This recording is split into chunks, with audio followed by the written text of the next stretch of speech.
Bismillahirrahmanirrahim. Assalamualaikum warahmatullahi wabarakatuh. Alhamdulillahi rabbil alamin. Allahumma salli wa sallim ala sayyidina Muhammadin sayyidil anbiya'i wal mursalin wa ala alihi wa ashabihi ajma'in, amma ba'd. Tunggu-tunggu beberapa sidang jamaah yang dimuliakan Allah Subhanahu wa ta'ala. Baiklah, pada malam yang berbahagia ini kita baca sepotong hadis Rasulullah sallallahu alaihi wasallam yang menggambarkan kewajiban kita di dalam kehidupan kita sehari-hari, di mana posisi dan kedudukan kita berada. Di mana dalam sebuah hadis yang diriwayatkan oleh Imam Bukhari, Muslim, Abu Daud, di mana hadis ini menggambarkan tentang kewajiban seorang muslim terhadap tempat yang bersifat umum, yang sering lalu lalang berputar-putarnya manusia yang berganti-ganti, yang dalam keadaan berbagai aktivitasnya. An Abi Sa'id Al-Khudri radhiyallahu anhu anin Nabi sallallahu alaihi wasallam qala iyyakum wal julusa 'ala turaqat, wa fi riwayatin faqalu ma lana budda innama hiya majalisuna natahaddasu fiha. Qala fa idza abaitum illal majalisa fa'atu tariqa haqqaha. Qalu wa ma haqqut tariq? Qala ghaddul basari wa kafful adha wa raddus salami wal amru bil ma'rufi wan nahyu 'anil munkari. Hadis bersumber dari Abi Sa'id Al-Khudri radhiyallahu anhu yang diterima dari Nabi sallallahu alaihi wasallam. Beliau bersabda, iyyakum wal julusa 'ala turaqat, menghindarlah, berhati-hatilah, menjauhilah kalian untuk duduk di pada jalan-jalan. Itu yang dilarang oleh Rasul. Kalian semuanya menghindar daripada bersantai dan duduk di pinggir yang di pinggir berbagai daripada tempat orang lalu. Lantas mereka berkata, ya Rasulullah, malana buddha, bagi kami tak mungkin untuk menghindar daripada yang demikian. Innama hiya majalisuna natahaddatsu fiha, sesungguhnya jalan itu adalah tempat duduk kami dan tempat kami untuk berbicara dan ataupun saling untuk berngomong atau berbicara pada jalan-jalan tersebut. Lantas jawab Nabi, iza abaitu, apabila kalian enggan tetap akan menjadikan jalan sebagai tempat duduk kalian, fa'tut tariqa haqqaha, berikanlah kepada jalan itu haknya. Lantas mereka bertanya, wa ma haqqut tariq ya Rasul? Apa hak jalan yang harus kami berikan kalau kami tetap tidak bisa lari dan tidak bisa menghindar untuk tetap berada pada pinggir jalan? Jawab Rasul, yang pertama ghaddul basar, kendalikan dan pejamkan daripada mata kalian. Yang kedua, wakaful adza, hentikan dan tutup semua jalur yang bisa melahirkan, yang membuat orang lain tersakiti atau membuat orang lain merasa terhina. Yang ketiga, waradus salam, dan kamu harus menjawab salam. Yang keempat, amru bil ma'ruf, laksanakan tugas untuk memberikan dan mengajak orang untuk berbuat ma'ruf. Wan nahyu 'anil munkar, dan yang kelima, larang manusia daripada berbuat mungkar. Bapak Ibu sidang jamaah yang berbahagia, yang disebut dengan at-turaqat jam'ut turuq, yaitu jalan-jalan, tempat-tempat yang dilalui oleh manusia, tidak terbatas pada jalan raya termasuk lorong. Yang disebut dengan majalis adalah tempat duduk. Boleh itu tempat yang dibuat atau tempat itu tidak dibuat, tetapi kebiasaan kita duduk. Kalau demikian, setiap tempat yang di situ sering untuk dan tidak terkendali siapa yang datang, siapa yang keluar, siapa yang akan lewat, siapa yang akan kembali, siapa yang akan melalui, itu jalan semuanya. Prinsip dasar Rasulullah menginginkan agar umat ini tidak menjadikan tempat itu sebagai tempat duduk, dan tidak menjadikan itu adalah tempat-tempat ngobrol. Rupanya saat Rasul sendiri tempat berbicara, tempat untuk mereka saling tukar pendapat, tempat mereka untuk saling curhat, saling diskusi, baik berkaitan dengan kehidupan dunia maupun dengan kehidupan akhirat, itu adalah sudah terjadi sejak masa Rasul. Namun pada masa Rasul, barangkali kafe-kafe dan tempat minum untuk santai di pinggir jalan dan tempat orang lalu manusia belum begitu banyak. Tapi kalau ada kayu atau ada kursi yang ditaruh, dan mereka disitulah mereka untuk ngobrol dan saling untuk bisa bertukar pendapat. Dan mereka mengatakan, la ghaniyul lana anha, kami tak tergaya untuk meninggalkan tempat itu. Jiwa itu sama dengan kebiasaan jiwa kita saat ini. Semua kita nampaknya tak betah kalau dipaksakan harus tinggal di rumah, harus duduk di rumah sendiri, harus ngomong dengan anak. Kalau tidak mencari kawan, kahana je pupi je putih mentang kana je le kenang kupi kenang gula. Dan kita adalah dituntut tiap hari, setiap saat adalah keluar. Bahkan sekarang tidak hanya dalam sifat 1-2 orang, bahkan jadi kelompok, ada musyawarah besar, ada diskusi, ada raker, ada rapat ini, rapat itu. Juga kadang-kadang dipilih tempat yang ramai dan tempat yang umum, atau tempat yang ada di pinggir jalan, di kedai-kedai, atau tempat-tempat yang itu banyak orang singgah. Kalau itu menjadi kewajiban, kalau kewajiban ini sesuatu yang sebelumnya adalah tidak wajib, maka terbeban kepada kita kewajiban itu menjadi wajib. Mula-mula kita untuk menjaga mata tidak wajib, karena di rumah mau dijaga apa, di masjid mau dijaga apa, orang-orang tak terkontrol. Tapi kalau sudah duduk di pinggir jalan, ini diperintahkan yang pertama adalah ghadul basar. Apa yang maksud dengan ghadul basar? Pejamkan mata, kendalikan mata.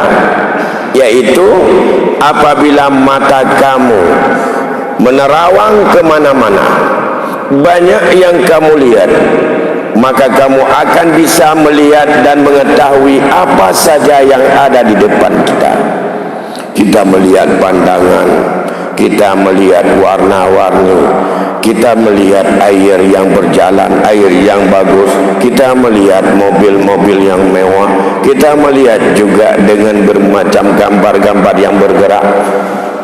Disebut gambar bergerak, ya, di televisi ada yang bergerak semuanya. Kita juga bisa melihat ada yang lewat, itu pemuda ataupun wanita-wanita cantik yang masih muda. Kita juga melihat semua itu akan membangkitkan anggota tubuh dan hati untuk membangkitkan semangat jiwa nafsu yang kadang-kadang tak mampu untuk dikendalikan dari apa yang kita mampu, di luar kemampuan kita. Pada salah satu daripada prinsip hidup, kata Rasul, adalah kita hemat dalam hidup ini, dalam sisi ekonomi, dalam sisi berbicara, kendalikan bicara. Tapi segenap pandangan yang kita lihat, apakah orang yang sukses dalam ekonomi, apakah orang yang gagal dalam ekonomi, ada orang yang pandai, ada orang yang bodoh, ada orang yang bicara punya akhlak, ada orang bicara tidak punya akhlak, bermacam kita lihat. Itu akan membawa kepada hati kita potensi fitnah paling besar apabila kita lihat. Yang pertama, pasti kita akan komen, mengkomen kepada orang lain terhadap apa yang kita lihat. Contoh hari ini, kalau banyak orang yang menge-share, kita tak perlu duduk di pinggir jalan hari ini, boleh duduk dalam kamar saja. Dalam kamar duduk, orang mengirim foto atau mengirim video. Video itu kita lihat, setelah kita lihat, hati kita berkata, akhirnya kita komen, mengucapkan sesuatu, apakah negatif atau positif, apakah itu menuduh baik atau buruk. Mengapa sampai itu terluncur dalam ucapan kita untuk mengkomen terhadap apa yang kita lihat dari gerakan-gerakan yang ada dan tulisan yang ada? Itu adalah karena pengaruh daripada apa yang dilihat oleh mata, pengaruh apa yang sudah dilihat oleh mata. Maka di situ biasa orang terjebak kepada berbicara yang tidak bisa terkendali. Maka inilah yang diingatkan oleh Allah dalam Al-Quran.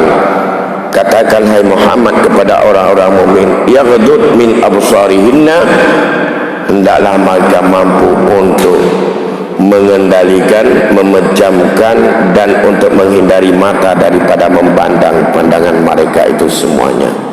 Karena mengapa? Pandangan itu bisa membawa kemana saja. Dan ini kewajiban pertama, wajib untuk mampu. Sama dengan kalau ini kita tidak mampu, lebih bagus menghindar dari situ. Rasul tidak melarang. Larangan duduk di pinggir jalan bukanlah merupakan larangan hakiki, tapi sababi. Karena akibat yang akan timbul di situ lebih banyak. Akibat negatif lebih besar di situ. Akibat pendidikan sedikit. Tapi kalau duduk di majelis taklim, duduk di masjid, duduk di sebuah halaqah, dan duduk di tempat yang memang itu didesain sebagai tempat yang bisa melahirkan pandangan untuk mengenang dan melihat keagungan Allah, memantapkan ketauhidan, itu berarti positifnya lebih banyak. Tapi bagi orang yang lalu lalang dan bebas apa saja, itu adalah negatifnya lebih banyak. Kalau tidak terpengaruh ke sana, kita akan komen, mengatakan sesuatu yang tidak pada tempatnya, yang tidak membawa efek pada dia, membicarakan di belakangnya, itu adalah menimbulkan sebagai suatu yang sifatnya itu mencela orang lain dan tidak ada efek untuk mendidik mereka, karena tidak kita katakan langsung. Atau yang kedua, kaful azab. Kalau kita duduk di tempat terbuka, menjadi kewajiban untuk hentikan segenap apa saja yang dapat menyakiti siapa saja yang lewat ke situ, baik dengan lidah kita maupun dengan gaya kita, apalagi kalau dengan sikap dan tangan kita. Maka sagai-sagai digedanya menyotaduk langkawan mengakibatkan orang lain tersakiti. Kalau hanya siap kita untuk menjadi orang yang membawa rahmat pada orang lain, lebih bagus meninggalkan daripada majlis di tempat orang yang ramai gitu, dan kita menghindar dan duduk mengasingkan diri sendiri, dan itu lebih bagus. Sudah dua. Apa yang bisa menyakiti orang lain? Bisa kadang-kadang karena kita dengan ucapannya, ada dengan pandangannya, ada dengan sikapnya, ada dengan bermacam sikap yang kita lakukan, itu menimbulkan orang lain mendapat sesuatu yang menghinakan dia atau menyakiti dia. Dan itu menjadi kewajiban untuk menjaga, karena hak bagi orang yang seperti duduk di tempat jalan, siapa saja kita nggak bisa menghindar, karena lingkungan itu belum tentu sehat semuanya. Yang ketiga, amal ma'ruf nahi mungkar, prinsip dasar adalah menurut kemampuan dan adalah menurut kita.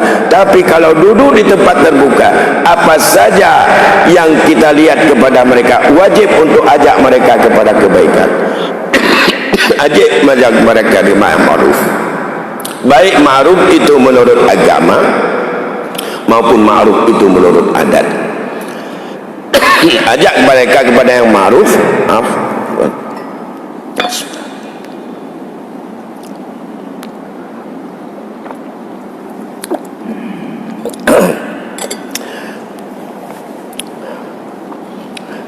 Menunjukkan bahwa amal ma'ruf nahi mungkar pada prinsipnya, kalau kita tidak bertentangan dan tidak melihat kepada kenyataan di publik, tidak wajib untuk dilakukan. Tapi kepada kelompok-kelompok tertentu yang wajib untuk menyampaikan daripada nasihat sedikit apapun yang kita dapat. Tapi kalau orang tidak berbuat yang baik dan kita ada di tempat itu, itu wajib untuk kita suruh dia.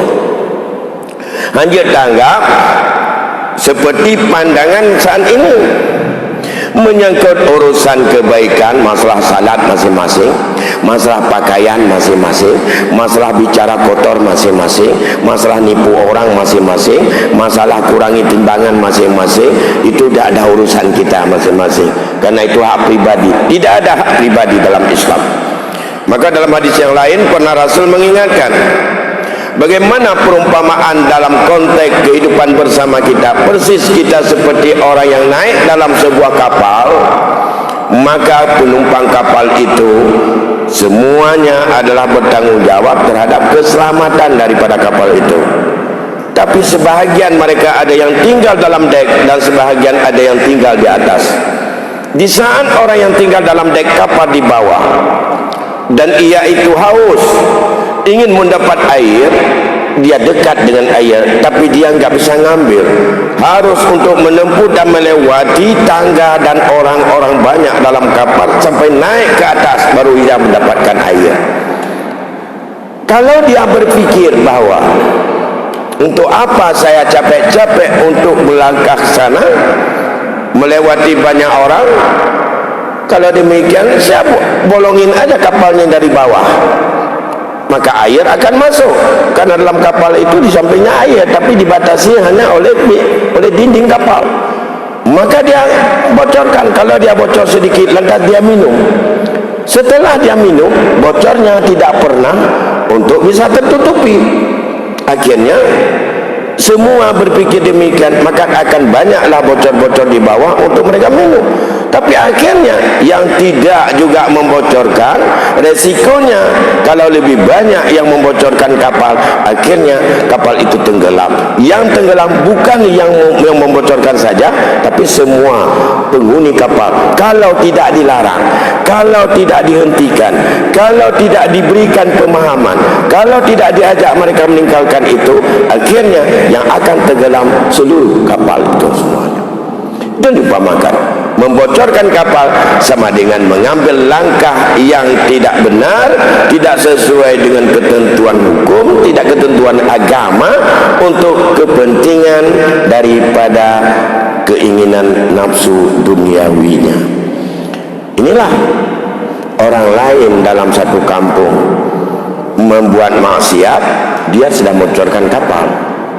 Orang di depan kita sedang melakukan untuk penipuan, lantas kita nonton saja. Ada itu urusan orang, tapi nggak tahu dia sedang membocorkan kapal. Kalau di Aceh ini lebih banyak yang membocorkan kapal, tak perlu banyak. Tapi yang akan tenggelam kapal itu seluruh masyarakat Aceh akan tenggelam. Begitu juga dengan masyarakat Muslim di mana saja dia berada. Kalau mereka yang bukan Muslim, memang mereka tidak ada taklim hukum, dengan demikian biarin. Mereka memang Allah sudah sediakan kepada mereka azab yang sangat pedih. Bagi seorang Muslim, kalau dia melakukan pelanggaran, maka perintah kepada ma'ruf, kalau sudah kita lihat, itu adalah merupakan hak daripada kita di luar. Kalau kita tidak lihat di rumah, tidak ada kewajiban kejar dan untuk keluar mencari orang siapa yang berbuat keji, siapa orang yang tidak salat, tak perlu cari salat, dan kita berangkat. Tapi kalau sudah duduk, kita tak ajak orang lain, awakah nak semayang, nak upuluk, nak semayang, lekah duit-duit apa, itu tidak boleh. Kerana juga, ayo kita sudah salat, ini sudah azan, kita semuanya berhenti dan kita sama-sama ayo salat dulu. Itu wajib diajak. Masalah mau dengan tidak, itu urusan lain. Dan kita wajib mengajaknya untuk salat, wajib mengajak mereka untuk berbicara jujur, wajib untuk mengingatkan mereka jangan berbohong, wajib ingatkan mereka untuk pakaian yang sopan, wajib ingatkan mereka kalau berbicara yang menyakiti orang lain. Dan ini 5 dalam hadis ini, tambah 7 lagi dalam hadis yang lain yang merupakan kewajiban kita di pinggir jalan kalau dalam istilah hadis, tapi ini sebagai kewajiban kita yang senang untuk bergaul dalam masyarakat atau kita senang dalam publik. Yang pertama yaitu husnul kalam, berbicara harus dengan lemah lembut, berbicara harus sopan. Berbicara lemah lembut dan sopan adalah saat berbicara berfikir kepada lawan bicara, mengingat apa yang harus saya ucapkan agar orang jangan tersinggung, jangan dia marah, jangan dia itu adalah terhina, jangan kata-kata saya itu adalah membuatnya merasa direndahkan dan segala macam. Itu husnul kalam. Begat haba sopan, haba yang berakhlak, haba yang bermoral, bukan haba dengan kata-kata yang sifatnya adalah kasar, menghina, menuduh dengan kata-kata makian dan juga dengan sumpah salapah terhadap kata-kata orang lain. Kebagusan kalam ini menjadi hak jalan, yaitu pada kemana saja yang harus kita pergi. Misalnya, kalau kita sebut ada orang yang melihat dan bertanya, ingin tahu alamat. Assalamualaikum Pak. Waalaikumsalam. Saya ingin datang ke Pulan, kantor Pulan Pak, di mana Pak? Itu harus dengan serius kita menghadapinya. Berikan mata kita, telinga kita, sikap kita untuk betul-betul memperhatikan, memahami kepada pertanyaannya untuk kita ingin memberi petunjuk kepadanya. Itu disebut dengan bagus skala. Bukan bicara saja, mata kita, telinga kita harus fokus. Tapi kalau orang bertanya dan kita sedang membaca seperti ini, orang bertanya, Pak, di mana Pak kantor Pulan? tanpa melihat ya ke sana, kamu coba tanya di sana, itu adalah tidak boleh duduk di publik. Simpan dulu kerja sendiri, layani orang yang bertanya. Kalau ada orang yang mungkin kita tidak tahu dan orang yang kita tahu, tuntun dan panggil orang lain, kita yang bertanya, berikan petunjuk kepada dia. Ini di dalam perjalanan. Kalau kita duduk di pantai jaga, kalau duduk di warung kopi, orang lewat, tamu datang, seperti itu. Dan juga dalam bentuk-bentuk yang lain dalam berbicara. Yang kedua, yang 7 tambahan adalah wahidayatud dhal, punya kewajiban untuk memberikan petunjuk kepada orang yang sesat. Kalau orang ingin menuju kepada satu tempat tidak tahu, wajib untuk memberikan arah dan petunjuk sampai dia sampai kepada itu. Kalau tidak, jangan duduk di jalan. Itulah sebabnya kita disuruh untuk bertanya. Kalau seorang muslim ditanyakan orang, maka dia adalah siapa saja yang ada, kalau ditanya alamatnya, dia akan memberi petunjuk dan tidak ada kekhawatiran untuk kesasar di pinggir jalan. Menyohana tabi petunjuk tanya, tak pegahom mana kutu mengfikir. Bila perleh payah cok honda tanya, jadi ke meji rumah tau perleh yang tak betul. Dan itu adalah memang perintah dalam agama. Mengapa? Karena mengapa kita duduk di situ? Memang kan kewajiban kita yang tak dulu. Tapi kalau kita memang kebetulan yang kita orang lain membutuhkan, wajib kepada kita antarkan dia. Begitu indah Islam. Bukan hanya untuk jawab tanya sama sana, coba tanya ke orang lain, kami tidak tahu. Tidak sekedar itu. Tidak sekedar itu. Ya. Yang ketiga, ya, watasmitul atis, seperti kewajiban yang kita sampaikan pada malam itu. Doakan kepada orang yang bersin. Atau itu terdengar orang bersin, ya bi ila doa dengan kata-kata yarhamukallah, supaya dia juga mendoakan kepada kita, yahdikumullah wa yuslih balakum. Dan yang selanjutnya, i'anatul mazlum, bantu orang yang dizalimi. Menyona orang yang dizalimi, dia itu sudah dicuri mobilnya, maka kita bantu untuk cari. Kalau memang ada seseorang itu yang kadang-kadang kita lihat di jalan itu adalah ia sudah rusak Hondanya, bantu dulu untuk dia perbaiki Hondanya. Orang kabocor ban getangan barau, bantu. Ada orang dia sudah mendapatkan penganiayaan dari orang lain, bantu orang yang zalimi. Bagaimana caranya? Cari apa yang sudah dizalimi dia sampai dapat dan kembalikan hak dia daripada apa yang dianiaya ataupun yang dizalimi oleh orang lain. Dan yang kelima, yang keempat adalah yang kelima adalah i'anatul mahrum, bantu orang yang terbeban.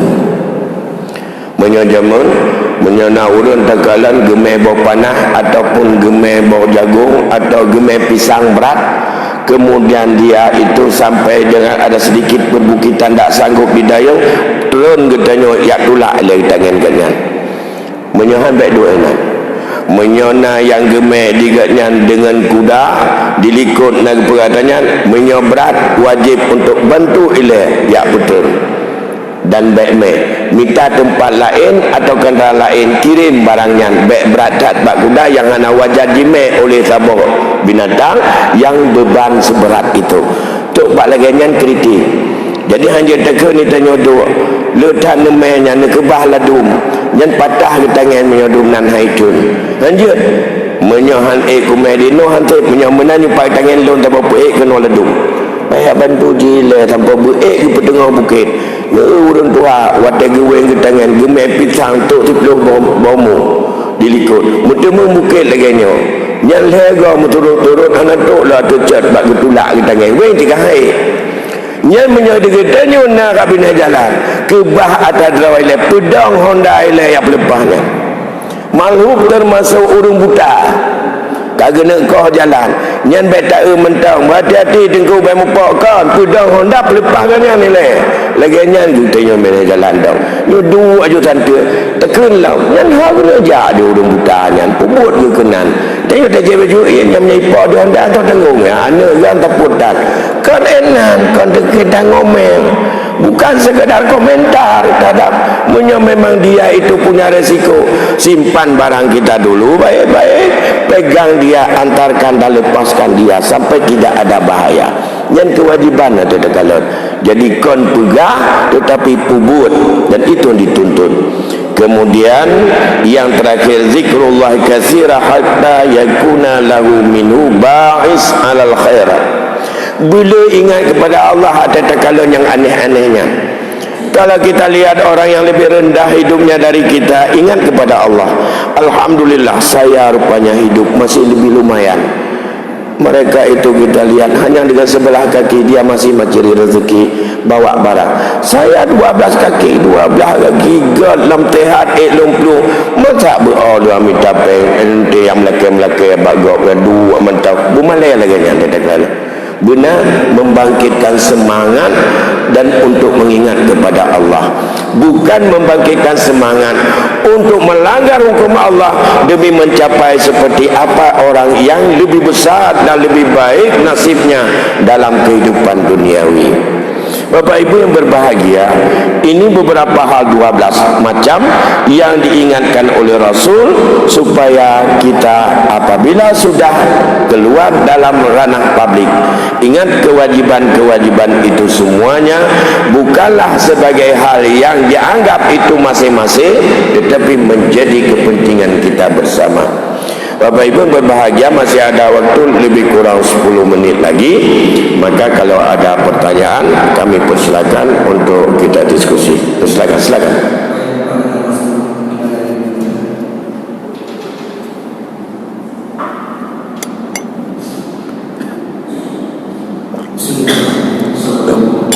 Assalamualaikum.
Yang pertama, karena sikap dan etika orang yang bertanya itu adalah tidak punya tata krama, ulok-ulok lembaga cek kemanyau alamat atau Honda menyatu tangan natun tumpang ke yang lam tak mau tiblah tanya mau tanya tak liam taputan bang mau cik bang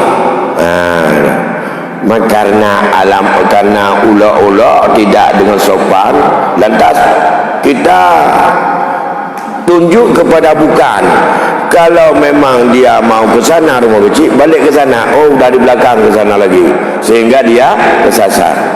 Apakah itu boleh atau itu juga salah atau kita berdosa? Berdosa. Apa dosanya? Kita ada dua kewajiban saat itu. Yang pertama, amru bil ma'ruf, itu juga hak jalan.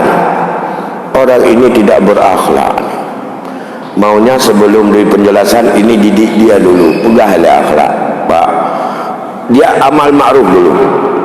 Assalamualaikum naku kena kamu nak naku cina pedang tangan lagi nak kena langkah dah betul ya kibat tunggu Getanya kami mangkon urung agama, getanya urung agama dan getanya urung Aceh guna adab. Ko adab di mana ko datang mau kampung gop nyono tu manyong.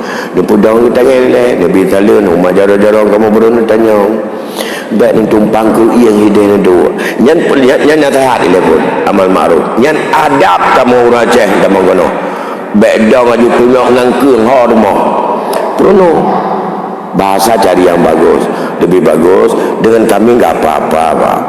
Tapi bagaimana dengan orang lain? Kalau orang lain nanti bapak ditipu, bapak tanya rumah gaji ditunjuk, seharusnya ke sana ditunjuk ke sana, bapak akan ke belakang. Mengapa? Karena dianggap bapak tidak punya sopan santun dan akhlak. Nah, yang kedua, mungkin ada adab yang berbeda antara satu daerah dengan daerah lain. Contoh, berjaraunun atau jarawiyah. Assalamualaikum bertalium. Assalamualaikum menyodai Aceh berjaraunun. Nya menyatakan Assalamualaikum menyodai Aceh berjarawiyah. Ini dianggap adalah pelecehan. Ya. Tapi memang di tempat-tempat lain daerah wiyunun taban. Ya, wiyunun taban. Sehingga ada orang kadang-kadang tamu datang pada kita dipikir sama dengan daerahnya. Assalamualaikum.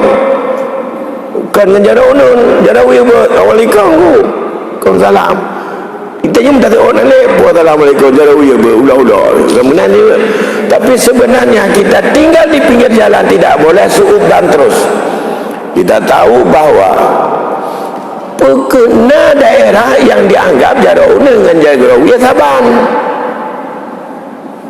Ini bukan penghinaan, tapi memang biasa menyorang unun tengah rumah dah weh boleh menyorang unun tengah rumah jaga kopi waalaikumsalam ada seperti itu dan dianggap itu bukan sebagai pelecehan kepada orang yang diberikan salam. Kalau itu kita tahu, tapi bagi masyarakat kita secara umum kan tidak tahu, maka itu wajib diberitahukan. Kalau kita tahu, jangan begitu orang bersikap yang berbeda dengan adat kita di publik langsung vonis dia itu adalah tidak punya adab, hana akhlak. Lanjut, kadang mungkin adab yang berbeda antara jarawi dengan jaraunun. Ini banyak terjadi dulu tahun-tahun 2000. Nah, bukan mereka menghina, memang begitu. Ya, saya ada beberapa daerah saya ada Assalamualaikum, Waalaikumsalam. Wih, tanya orang gimana? Kalau lagi kalau itu talium dogo, kalau itu ini biasa apa? Kiri kanan sama saja. Oh, menang. Jadi raya untung anak umat jarang ngawi dan yang ngau ni jingu yang tu anak yang umat jarang tu tahu orang tapi karena sedang jalan itu dia nak kau nak dawi. Itu salah satu kewajiban yang pertama. Setelah kita baik-baik menyampaikan, jangan memponis, habis itu baru kita sampaikan. Tapi lain kali Pak, saya sayang pada Bapak kalau masuk ke kampung itu pakai sopan santun yang ada di sini Pak. Berdiri dulu, beri salam, baru tanya, jangan angkat kanan kiri. Nah, tu habis itu tetap harus berikan petunjuk yang jelas ke mana arah dia. Jangan bohongi, akhirnya dia kalang kabut. Ya. Ada yang ingin aniaya seperti itu, tapi itu tidak boleh karena kedudukan itu adalah kita sebagai orang yang melakukan amal ma'ruf. Menyahana siap je kitanya sebagai juru dakwah amal ma'ruf, baik dua bina jalan ya Rasulullah.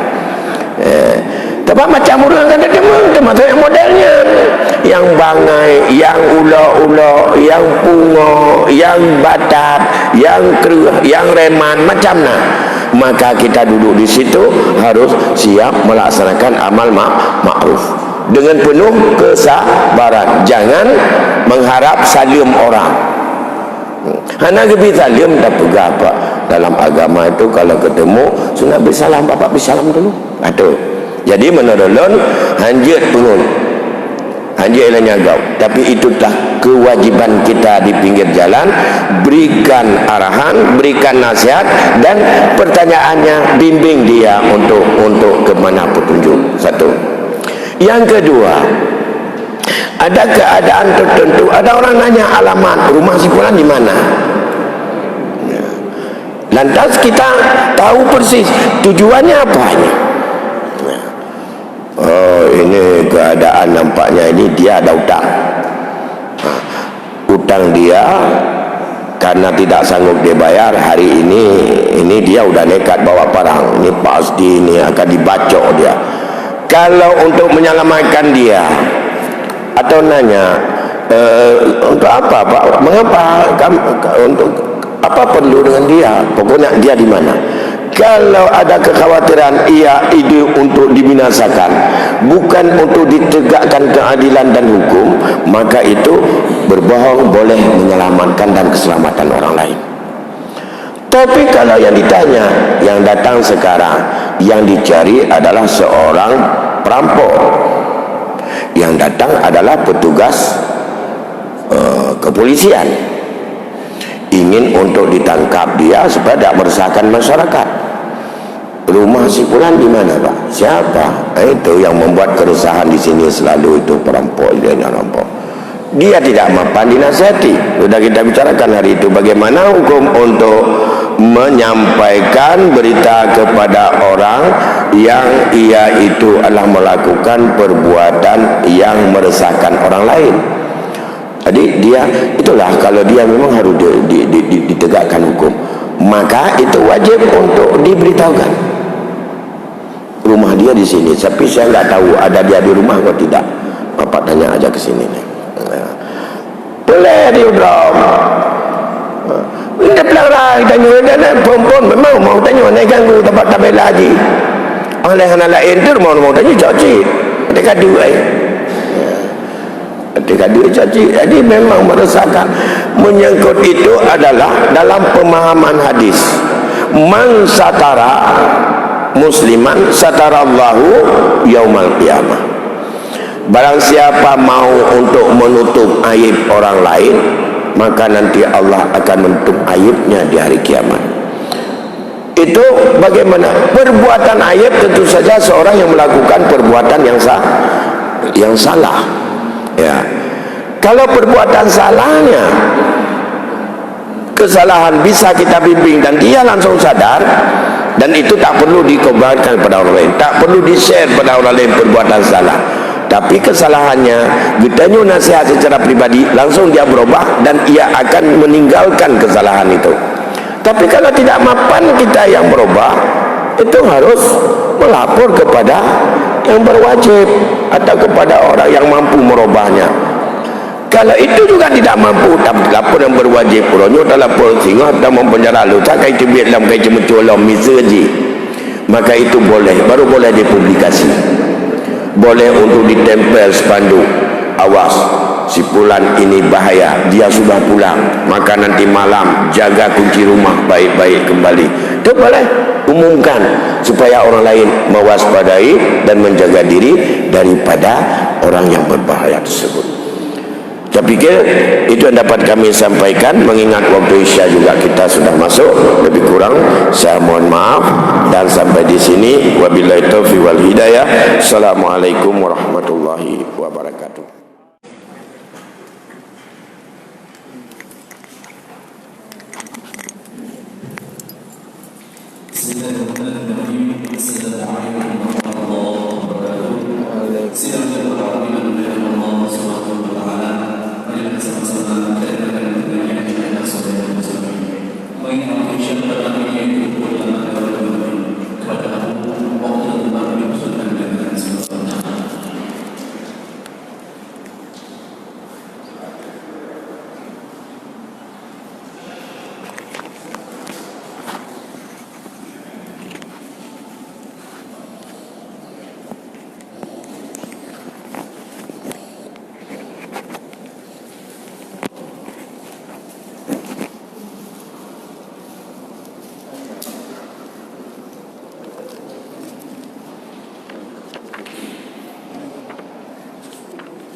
Bismillahirrahmanirrahim. Assalamualaikum warahmatullahi wabarakatuh. Alhamdulillahi Rabbil Alamin. Allahumma salli wa sallim ala Sayyidina Muhammadin Sayyidil Anbiya'i wal Mursalin wa ala alihi wa ashabihi ajma'in, amma ba'd. Tunggu-tunggu bapak-bapak sidang jamaah yang dimuliakan Allah Subhanahu wa ta'ala. Baiklah, pada malam yang berbahagia ini kita baca sepotong hadis Rasulullah sallallahu alaihi wasallam yang menggambarkan kewajiban kita di dalam kehidupan kita sehari-hari, di mana posisi dan kedudukan kita berada. Di mana dalam sebuah hadis yang diriwayatkan oleh Imam Bukhari, Muslim, Abu Daud, di mana hadis ini menggambarkan tentang kewajiban seorang muslim terhadap tempat yang bersifat umum, yang sering lalu lalang berputar-putarnya manusia yang berganti-ganti, yang dalam keadaan berbagai aktivitasnya. An Abi Sa'id Al-Khudri radhiyallahu anin Nabi sallallahu alaihi wasallam qala: iyyakum wal julusa 'ala turaqat. Wa fi riwayatin faqalu ma lana budda innama hiya majalisuna natahaddatsu fiha. Qala fa idza abaitum illal majalisa fa'atu tariqa haqqaha. Qalu wa ma haqqut tariq?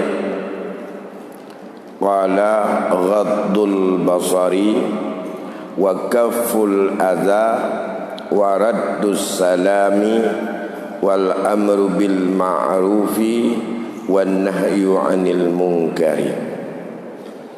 Hadis bersumber dari Abi Sa'id Al-Khudri radhiyallahu an,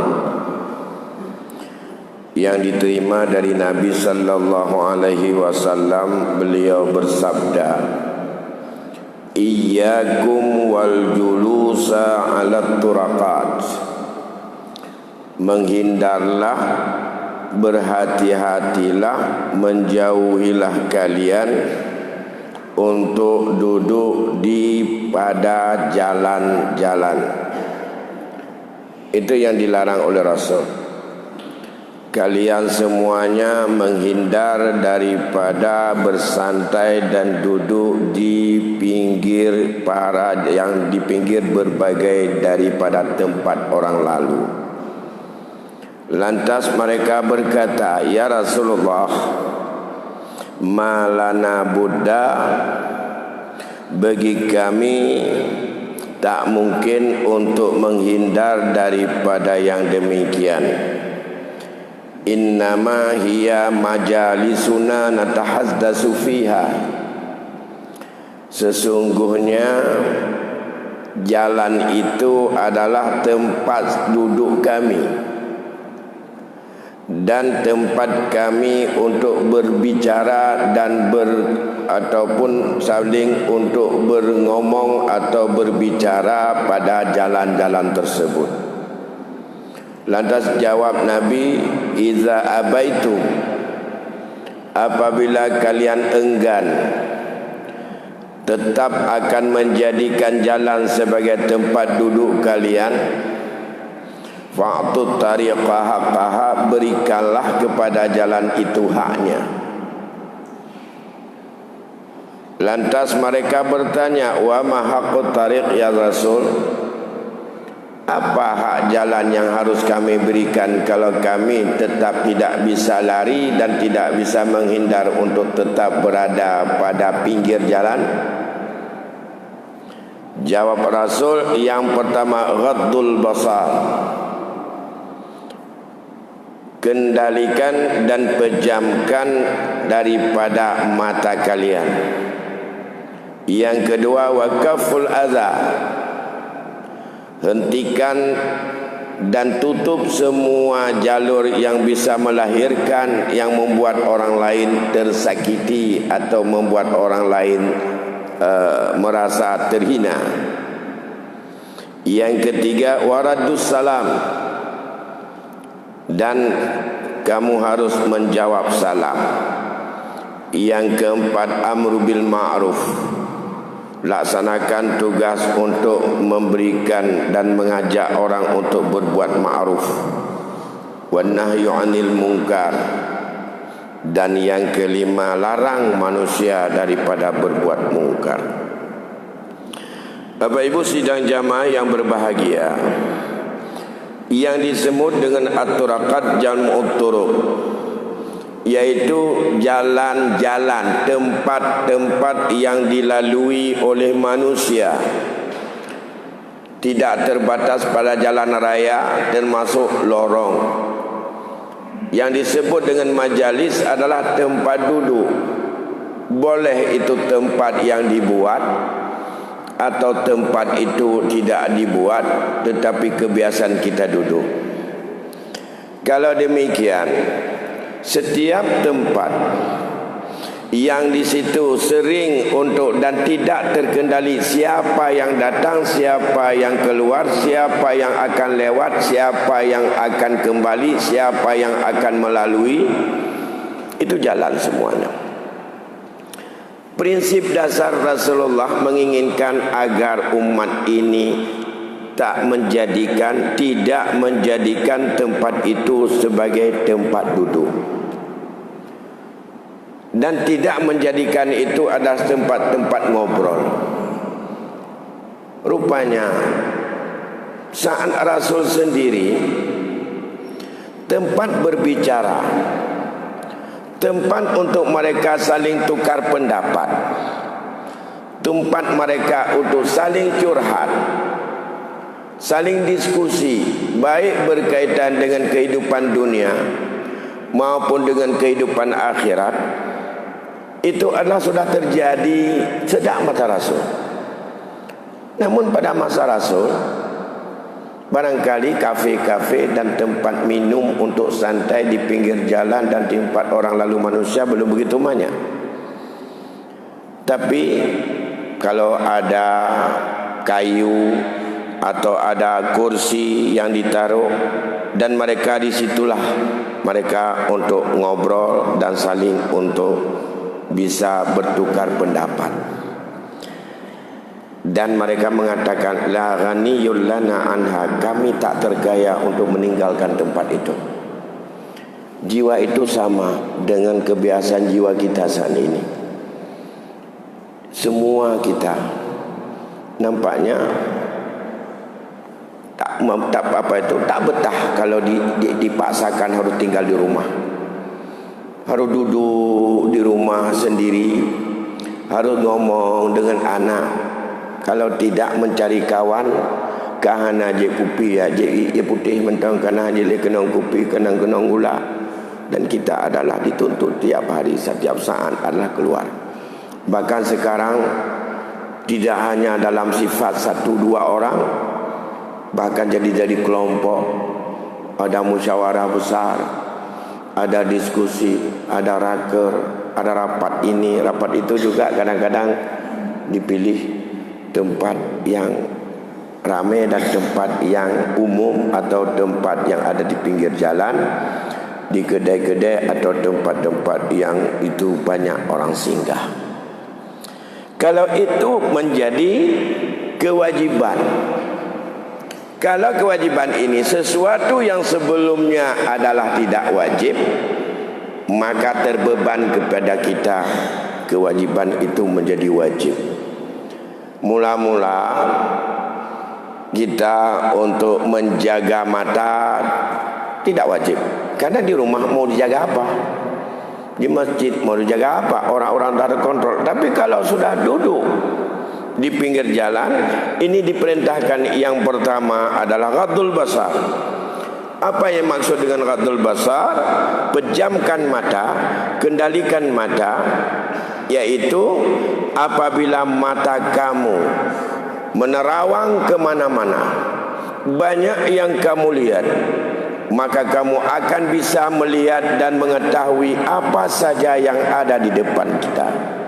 Kita melihat pandangan, kita melihat warna-warni, kita melihat air yang berjalan, air yang bagus, kita melihat mobil-mobil yang mewah, kita melihat juga dengan bermacam gambar-gambar yang bergerak.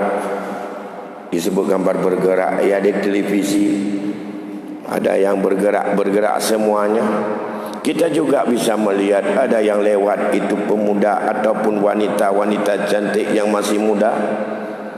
Kita juga melihat semua itu akan membangkitkan anggota tubuh dan hati untuk membangkitkan semangat jiwa nafsu yang kadang-kadang tak mampu untuk dikendalikan dari apa yang kita mampu, di luar kemampuan kita. Pada salah satu daripada prinsip hidup, kata Rasul, adalah kita hemat dalam hidup ini. Dalam sisi ekonomi, dalam sisi berbicara, kendalikan bicara. Tapi segenap pandangan yang kita lihat, apakah orang yang sukses dalam ekonomi, apakah orang yang gagal dalam ekonomi, ada orang yang pandai, ada orang yang bodoh, ada orang yang bicara punya akhlak, ada orang yang bicara tidak punya akhlak. Bermacam kita lihat. Itu akan membawa kepada hati kita potensi fitnah paling besar apabila kita lihat. Yang pertama, pasti kita akan komen, mengkomen kepada orang lain terhadap apa yang kita lihat. Contoh hari ini, kalau banyak orang yang menge-share, kita tak perlu duduk di pinggir jalan hari ini, boleh duduk dalam kamar saja. Dalam kamar duduk, orang mengirim foto atau mengirim video. Video itu kita lihat. Setelah kita lihat, hati kita berkata, akhirnya kita komen, mengucapkan sesuatu, apakah negatif atau positif, apakah itu menuduh baik atau buruk. Mengapa sampai itu terluncur dalam ucapan kita untuk mengkomen terhadap apa yang kita lihat dari gerakan-gerakan yang ada dan tulisan yang ada? Itu adalah karena pengaruh daripada apa yang dilihat oleh mata, pengaruh apa yang sudah dilihat oleh mata. Maka di situ biasa orang terjebak kepada berbicara yang tidak bisa terkendali. Maka inilah yang diingatkan oleh Allah dalam Al-Quran. Katakan hai Muhammad kepada orang-orang mukmin, yaghdud min absarihinna, hendaklah mereka mampu untuk mengendalikan, memejamkan dan untuk menghindari mata daripada memandang pandangan mereka itu semuanya. Karena mengapa? Pandangan itu bisa membawa ke mana saja.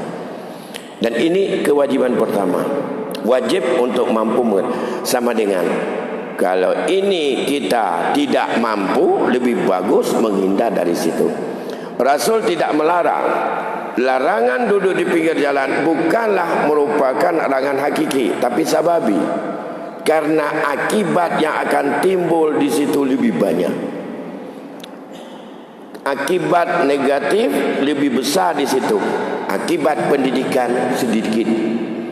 Tapi kalau duduk di majlis taklim, duduk di masjid, duduk di sebuah halaqah dan duduk di tempat yang memang itu didesain sebagai tempat yang bisa melahirkan pandangan untuk mengenang dan melihat keagungan Allah, memantapkan ketauhidan, itu berarti positifnya lebih banyak. Tapi bagi orang yang lalu lalang dan bebas apa saja, itu adalah negatifnya lebih banyak. Kalau tidak terpengaruh ke sana, kita akan komen, mengatakan sesuatu yang tidak pada tempatnya, yang tidak membawa efek pada dia, membicarakan di belakangnya, itu adalah menimbulkan sebagai suatu yang sifatnya itu mencela orang lain dan tidak ada efek untuk mendidik mereka, karena tidak kita katakan langsung.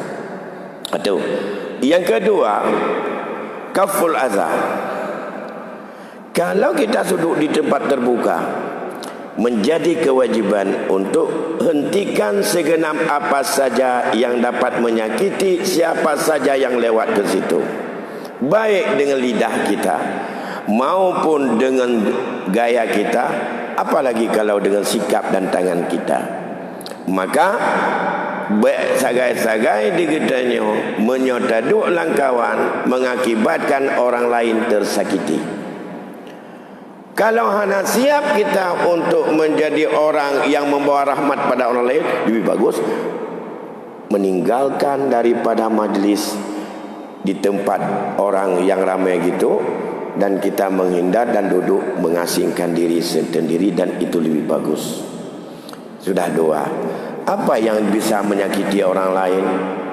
Bisa kadang-kadang karena kita dengan ucapannya, ada dengan pandangannya, ada dengan sikapnya, ada dengan bermacam sikap yang kita lakukan, itu menimbulkan orang lain mendapat sesuatu yang menghinakan dia atau menyakiti dia.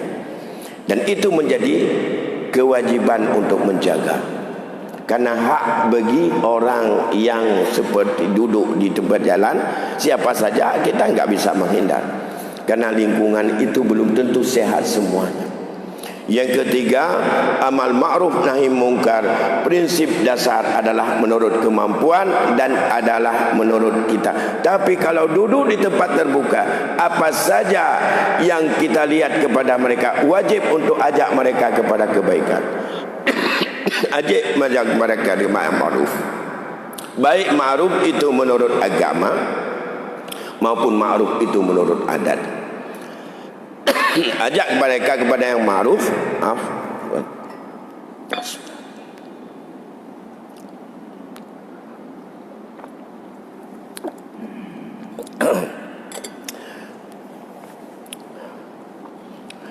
Menunjukkan bahwa amal ma'ruf nahi mungkar, pada prinsipnya, kalau kita tidak bertentangan dan tidak melihat kepada kenyataan di publik, tidak wajib untuk dilakukan. Tapi kepada kelompok-kelompok tertentu yang wajib untuk menyampaikan daripada nasihat sedikit apapun yang kita dapat. Tapi kalau orang tidak berbuat yang baik dan kita ada di tempat itu, itu wajib untuk kita suruh dia. Hanya tanggap seperti pandangan saat ini menyangkut urusan kebaikan, masalah salat masing-masing, masalah pakaian masing-masing, masalah bicara kotor masing-masing, masalah nipu orang masing-masing, masalah kurangi timbangan masing-masing. Itu tidak ada urusan kita masing-masing, karena itu hak pribadi. Tidak ada hak pribadi dalam Islam.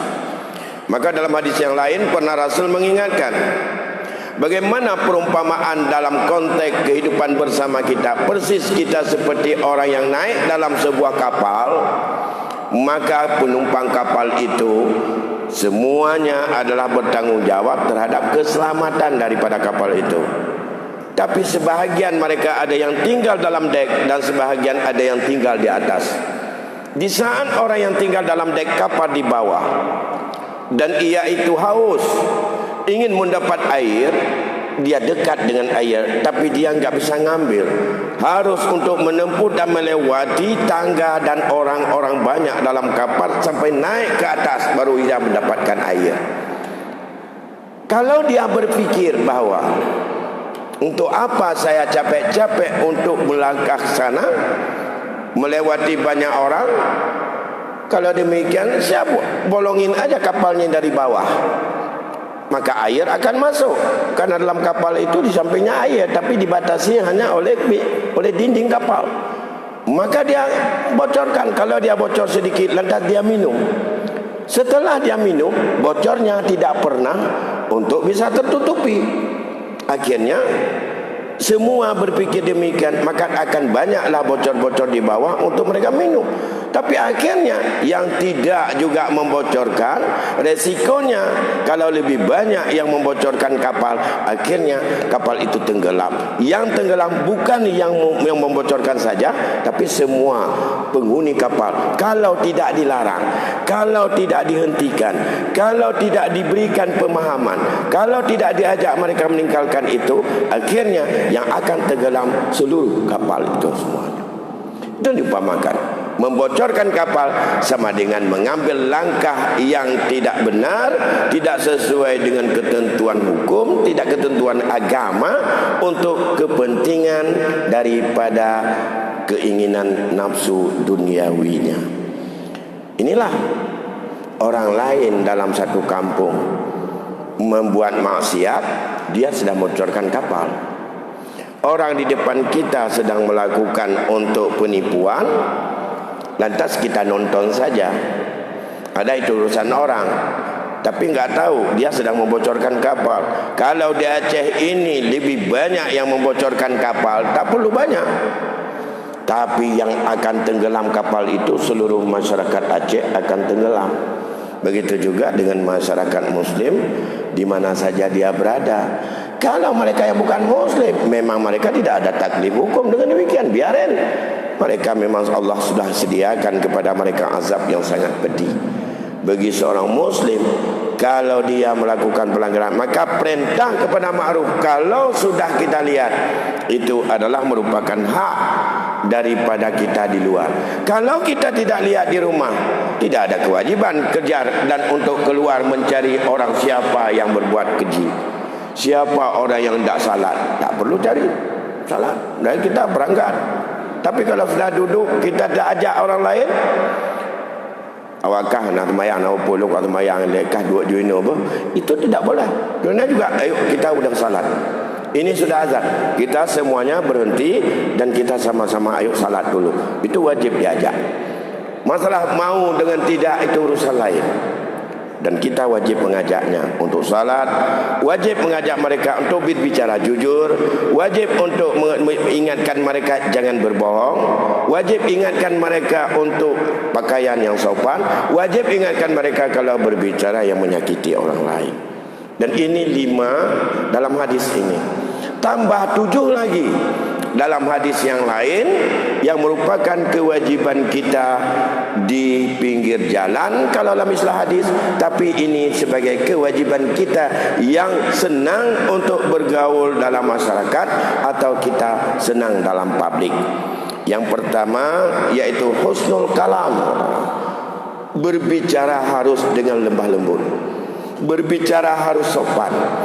Berbicara lembah lembut dan sopan adalah saat berbicara berfikir kepada lawan bicara, mengingat apa yang harus saya ucapkan agar orang jangan tersinggung, jangan dia marah, jangan dia itu adalah terhina, jangan kata-kata saya itu adalah membuatnya merasa direndahkan dan segala macam. Itu husnul kalam. Begat haba sopan, haba yang berakhlak, haba yang bermoral, bukan haba dengan kata-kata yang sifatnya adalah kasar, menghina, menuduh dengan kata-kata makian dan juga dengan sumpah salapah terhadap kata-kata orang lain. Kebagusan kalam ini menjadi hak jalan, yaitu pada kemana saja yang harus kita pergi. Misalnya, kalau kita sedang ada orang yang melihat dan bertanya, ingin tahu alamat. Assalamualaikum Pak. Waalaikumsalam. Saya ingin datang ke Pulan, kantor Pulan Pak, di mana Pak? Itu harus dengan serius kita menghadapinya. Berikan mata kita, telinga kita, sikap kita untuk betul-betul memperhatikan, memahami kepada pertanyaannya untuk kita ingin memberi petunjuk kepadanya. Itu disebut dengan bagus skala. Bukan bicara saja, mata kita, telinga kita harus fokus. Tapi kalau orang bertanya dan kita sedang membaca seperti ini, orang bertanya, Pak, di mana Pak kantor Pulan? Sampai tanpa melihat, ya ke sana, kamu coba tanya di sana. Itu adalah tidak boleh duduk di publik. Simpan dulu kerja sendiri, layani orang yang bertanya. Kalau ada orang yang mungkin kita tidak tahu dan orang yang kita tahu, tuntun dan panggil orang lain. Kita yang bertanya, berikan petunjuk kepada dia. Ini di dalam perjalanan. Kalau kita duduk di pantai jaga, kalau duduk di warung kopi, orang lewat, tamu datang, seperti itu. Dan juga dalam bentuk-bentuk yang lain dalam berbicara. Yang kedua, yang 7 tambahan adalah wahidayatud dhal, punya kewajiban untuk memberikan petunjuk kepada orang yang sesat. Kalau orang ingin menuju kepada satu tempat tidak tahu, wajib untuk memberikan arah dan petunjuk sampai dia sampai kepada itu. Kalau tidak, jangan duduk di jalan. Itulah sebabnya kita disuruh untuk bertanya. Kalau seorang muslim ditanyakan orang, maka dia adalah siapa saja yang ada. Kalau ditanya alamatnya, dia akan memberi petunjuk dan tidak ada kekhawatiran untuk kesasar di pinggir jalan. Menyohana tabi petunjuk tanya, tak pegah mana aku tu mengfikir bila perle payah cok Honda tanya jak di ke meji ha rumah tau perle yang tak betul. Dan itu adalah memang perintah dalam agama. Mengapa? Karena mengapa kita duduk di situ? Memang kan kewajiban kita yang tak dulu. Tapi kalau kita memang kebetulan yang ada orang lain membutuhkan, wajib kepada kita antarkan dia. Begitu indah Islam. Bukan hanya untuk jawab tanya sama sana, coba tanya ke orang lain, kami tidak tahu. Tidak sekedar itu. Tidak sekedar itu. Ya. Yang ketiga, ya, watasmitul atis, seperti kewajiban yang kita sampaikan pada malam itu. Doakan kepada orang yang bersin. Atau dia terdengar orang bersin, ya beri ilah doa dengan kata-kata yarhamukallah, supaya dia juga mendoakan kepada kita, yahdikumullah wa yuslih balakum. Dan yang selanjutnya, i'anatul mazlum, bantu orang yang dizalimi. Menyona orang yang dizalimi, dia itu sudah dicuri mobilnya, maka kita bantu untuk cari. Kalau memang ada seseorang itu yang kadang-kadang kita lihat di jalan itu adalah ia sudah rusak Hondanya, bantu dulu untuk dia perbaiki Hondanya. Orang kabocor ban getangan barau, bantu. Ada orang dia sudah mendapatkan penganiayaan dari orang lain, bantu orang yang zalimi. Bagaimana caranya? Cari apa yang sudah dizalimi dia sampai dapat dan kembalikan hak dia daripada apa yang dianiaya ataupun yang dizalimi oleh orang lain. Dan yang kelima, yang keempat adalah yang kelima adalah i'anatul malhum, bantu orang yang terbeban. Menyona urun takalan gemai bawah panah ataupun gemai bawah jagung atau gemai pisang berat, kemudian dia itu sampai dengan ada sedikit perbukitan tak sanggup didayung, turun getanya yak tulak le tangan ganyan. Menyohan baik dua enak.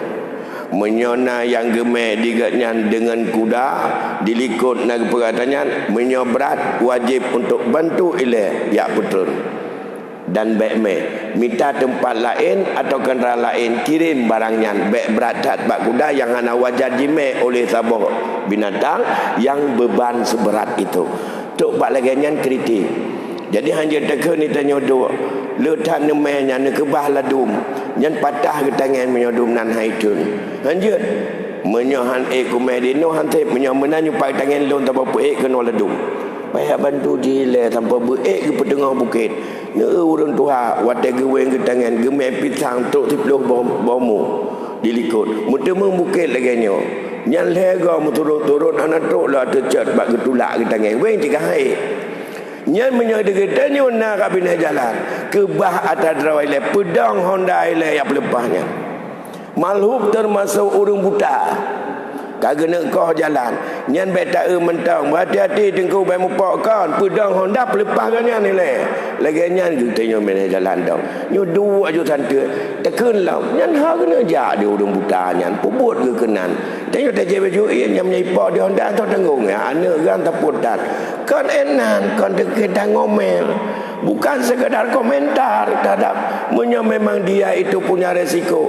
Simpan barang kita dulu baik-baik, pegang dia, antarkan dan lepaskan dia sampai tidak ada bahaya. Yang kewajiban ada dekat. Jadi kon pegah tetapi pubut, dan itu yang dituntut. Kemudian yang terakhir zikrullah katsira hatta yakuna lahu minhu ba'is alal khairat. Bila ingat kepada Allah ada tekalan yang aneh-anehnya. Kalau kita lihat orang yang lebih rendah hidupnya dari kita, ingat kepada Allah. Alhamdulillah, saya rupanya hidup masih lebih lumayan. Mereka itu kita lihat hanya dengan sebelah kaki dia masih mencari rezeki, bawa barang. Saya 12 kaki, 12 kaki, dalam tehat lumplung. Masa dua minta peng ente yang melake bagok dua mentau. Bumalai lagi nya dia benar membangkitkan semangat dan untuk mengingat kepada Allah, bukan membangkitkan semangat untuk melanggar hukum Allah demi mencapai seperti apa orang yang lebih besar dan lebih baik nasibnya dalam kehidupan duniawi. Bapak Ibu yang berbahagia, ini beberapa hal 12 macam yang diingatkan oleh Rasul supaya kita apabila sudah keluar dalam ranah publik, ingat kewajiban-kewajiban itu semuanya bukanlah sebagai hal yang dianggap itu masing-masing, tetapi menjadi kepentingan kita bersama. Bapak Ibu berbahagia, masih ada waktu lebih kurang 10 menit lagi. Maka kalau ada pertanyaan, kami persilakan untuk kita diskusi. Silakan.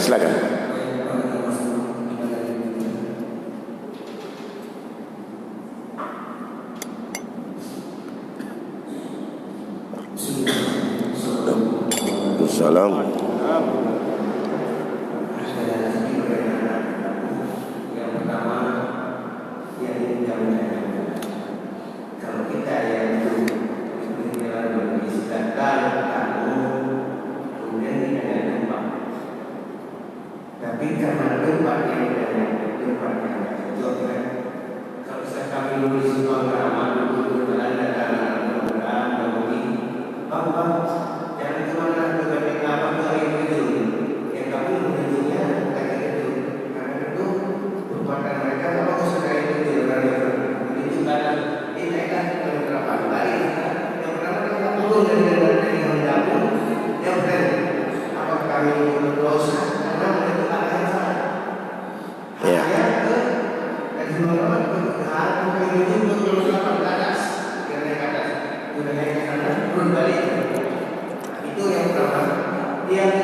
Baik, terima kasih. Yang pertama, karena sikap dan etika orang yang bertanya itu adalah tidak punya tata kerama, ulok-ulok lepas saja. Demanyong alamat atau Honda menyata tangan natun tumpang ke yang lam tamong tiblah tanya mau tanya. Tak liam taputan. Bang, mau cik bang. Karena ulok-ulok tidak dengan sopan, lantas kita tunjuk kepada bukan. Kalau memang dia mau ke sana rumah kecil, balik ke sana. Oh, dari belakang ke sana lagi, sehingga dia kesasar. Apakah itu boleh atau itu juga salah atau kita berdosa? Berdosa. Apa dosanya? Kita ada dua kewajiban saat itu. Yang pertama, amru bil ma'ruf, itu juga hak jalan. Orang ini tidak berakhlak, maunya sebelum dari penjelasan ini didik dia dulu, pegahlah akhlak, Pak. Dia amal ma'ruf dulu. Assalamualaikum naku. Kena kamu nak naku cina pudong tangan lagi nak kena langkah dah betul. Ya. Kibat tengku. Getanya kami mangkon urung maga, getanya urung agama dan getanya urung Aceh. Benar adab. Ko adab di mana ko dah mau kampung gop. Nyono tu manyong. Ne pudong getanya le, ne bi salun rumah jarang-jarang kamu berun tanyong. Baik ni tumpang ke yang hidayah do. Nyan nasihat ile pun amal ma'ruf. Nyan adab kamu urung Aceh kamu kono. Baik dong aju tunyok ngangkeung ha rumah. Prono. Bahasa cari yang bagus, lebih bagus. Dengan kami enggak apa-apa, Pak. Tapi bagaimana dengan orang lain? Kalau orang lain nanti bapak ditipu, bapak tanya rumah kecil ditunjuk, seharusnya ke sana ditunjuk ke sana, bapak akan ke Melaka. Mengapa? Karena dianggap bapak tidak punya sopan santun dan akhlak. Nah, yang kedua, mungkin ada adab yang berbeda antara satu daerah dengan daerah lain. Contoh, berjaraunun atau jarawiyah. Assalamualaikum bertalium. Assalamualaikum menyodai Aceh berjaraunun. Nya menyatakan assalamualaikum menyodai Aceh berjarawiyah. Ini dianggap adalah pelecehan. Ya. Tapi memang di tempat-tempat lain biasa. Wiyunun taban. Ya, wiyunun taban. Sehingga ada orang kadang-kadang tamu datang pada kita dipikir sama dengan daerahnya. Assalamualaikum. Kan ngejarawunun, jarawiyah buat. Assalamualaikum ku. Waalaikumsalam. Kita minta orang le, assalamualaikum jarawiyah berulah-ulah. Kemudian dia. Tapi sebenarnya kita tinggal di pinggir jalan tidak boleh suudzon terus. Kita tahu bahawa pekena daerah yang dianggap jarawunun dengan jarawiyah saban. Ini bukan penghinaan, tapi memang biasa menyorawunun tengah rumah dah weh betul. Menyorawunun tengah rumah jual kopi, waalaikumsalam, ada seperti itu dan dianggap itu bukan sebagai pelecehan kepada orang yang diberikan salam. Kalau itu kita tahu, bagi masyarakat kita secara umum kan tidak tahu. Maka itu wajib diberitahukan kalau kita tahu. Jangan begitu orang bersikap yang berbeda dengan adat kita, kita di publik langsung vonis dia itu adalah tidak punya adab, hana akhlak. Lanjut, kadang mungkin adab yang berbeda antara jarawiyah dengan jarawunun. Ini banyak terjadi dulu tahun-tahun 2000. Nah, bukan mereka menghina, memang begitu. Nah, saya ada beberapa daerah saya ada assalamualaikum, waalaikumsalam, wih jo, tanya orang gimana? Kok lagi juga ngawi tu, talium drago, kok ngawi ke? Ini biasa apa? Kiri kanan sama saja. Oh menang. Jadi raya untung anak umat jarang ngawi, tanya ngawun ni jingawi, untung anak umat jarang tetap orang untung tapi, karena sedang jalan itu, mionara untung bedawi. Itu salah satu kewajiban yang pertama. Setelah kita baik-baik menyampaikan, jangan memponis, habis itu baru kita sampaikan. Tapi lain kali Pak, saya sayang pada Bapak kalau masuk ke kampung itu pakai sopan santun yang ada di sini Pak. Berdiri dulu, beri salam, baru tanya, jangan angkat kanan kiri. Nah, itu habis itu tetap harus berikan petunjuk yang jelas ke mana arah dia. Jangan bohongi, akhirnya dia kalang kabut. Ya. Ada yang ingin aniaya seperti itu, tapi itu tidak boleh. Karena kedudukan situ adalah kita sebagai orang yang melakukan amal ma'ruf. Menyahana siap je katanya sebagai juru dakwah amal ma'ruf, baik dua bina jalan ke Rasulullah. Tapi macam orang kata termasuk yang modelnya, yang bangai, yang ulo-ulo, yang pungo, yang batat, yang keruh, yang reman, macam nah. Maka kita duduk di situ harus siap melaksanakan amal ma'ruf dengan penuh kesabaran. Jangan mengharap salim orang. Hana gebi salim tak pegah apa. Dalam agama itu kalau ketemu sunat beri salam, bapak beri salam dulu. Aduh. Jadi menurut lon hanjut pengun. Hanjut ialah nyagau. Tapi itulah kewajiban kita di pinggir jalan, berikan arahan, berikan nasihat dan pertanyaannya bimbing dia untuk ke mana petunjuk. Satu. Yang kedua, ada keadaan tertentu, ada orang nanya alamat rumah si fulan di mana. Lantas kita tahu persis tujuannya apa ini. Oh, ini keadaan nampaknya ini dia ada utang. Utang dia karena tidak sanggup dia bayar hari ini dia udah nekat bawa parang. Ini pasti ini akan dibacok dia. Kalau untuk menyelamatkan dia atau nanya untuk apa Pak? Mengapa untuk apa perlu dengan dia? Pokoknya dia di mana? Kalau ada kekhawatiran ia itu untuk dibinasakan, bukan untuk ditegakkan keadilan dan hukum, maka itu berbohong boleh menyelamatkan dan keselamatan orang lain. Tapi kalau yang ditanya, yang datang sekarang, yang dicari adalah seorang perampok, yang datang adalah petugas kepolisian, ingin untuk ditangkap dia supaya tidak meresahkan masyarakat. Rumah si fulan di mana, Pak? Siapa? Itu yang membuat keresahan di sini selalu itu perampok dan perampok. Dia tidak mapan dinasihati. Sudah kita bicarakan hari itu bagaimana hukum untuk menyampaikan berita kepada orang yang ia itu adalah melakukan perbuatan yang meresahkan orang lain. Jadi dia itulah, kalau dia memang harus ditegakkan hukum, maka itu wajib untuk diberitahukan. Rumah dia di sini, tapi saya enggak tahu ada dia di rumah atau tidak. Bapak tanya aja ke sini nih. Boleh dia drum. Dia pelang lah, tanya dia perempuan memang mau tanya nak ganggu tempat tabela haji. Oleh anak lain tu mau tanya cocit. Ada kadu ai. Ketika dia caci, jadi memang meresahkan. Menyangkut itu adalah dalam pemahaman hadis, man satara musliman satarallahu yaumal qiyamah. Barang siapa mau untuk menutup aib orang lain, maka nanti Allah akan menutup aibnya di hari kiamat. Itu bagaimana? Perbuatan aib tentu saja seorang yang melakukan perbuatan yang salah.